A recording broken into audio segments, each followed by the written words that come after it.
ဒါနီယယ်ဟောစာထဲမှာဖတ်ရှုခြင်းအာဇာရိယသည်မိတော်များလေတွင်ယနေ့လျက်ကျဲလောင်စွာဆုတောင်းသည်ကားကိုရော၏နာမတော်ကိုထောက်ထားသောအဖြစ်အကျွန်ုပ်တို့ကိုအစဉ်ထာဝရဆွန့်ပစ်ထားတော်မမူပါနှင့်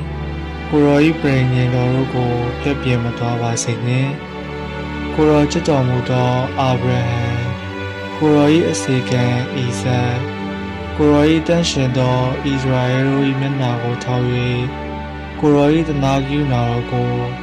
အကျွန်ုပ်တို့ထံမှရုပ်သိမ်းတော်မူပါနှင့်ကိုရောသည်သူတို့၏သားစဉ်မြေဆက်ကိုကောင်းကင်ရှိကျဲများကဲ့သို့၎င်းပင်လယ်ကမ်းခြေရှိတဲများကဲ့သို့၎င်းတိုးပွားစေမည်ဟု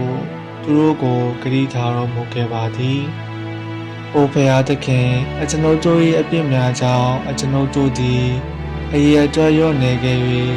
ယနေ့ကမ္ဘာပေါ်ရှိနိုင်ငံတည်တည်တွင်အနှိမ့်ဆုံးသို့ရောက်ခဲ့ရပါသည်။အကျွန်ုပ်တို့သည်ယခုအချိန်၌ဘုရင်မဲပရောဖက်မဲ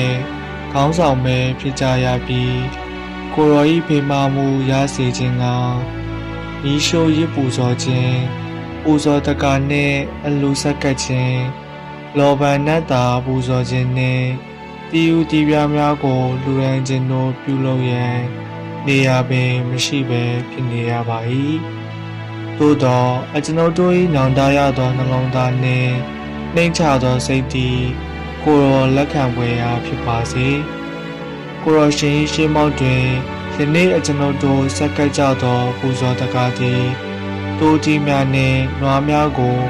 မီးရှို့ပူဇော်သောရင်းနှင့်ထောင်ပေါင်းများစွာသော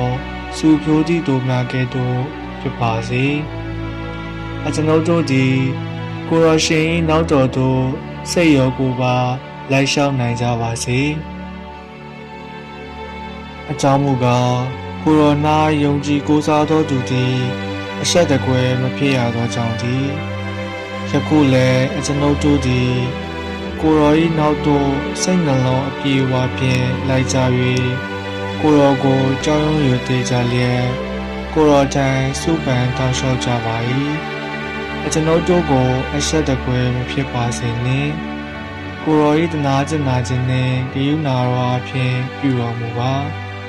ကိုရော၏အံ့ဘွယ်တကူတို့ဖြင့်အကျွန်ုပ်တို့ကိုကယ်တင်တော်မူ၍ကိုရော၏နာမတော်ကိုဘုန်းကုံတော်တိုးပွားစေတော်မူပါ။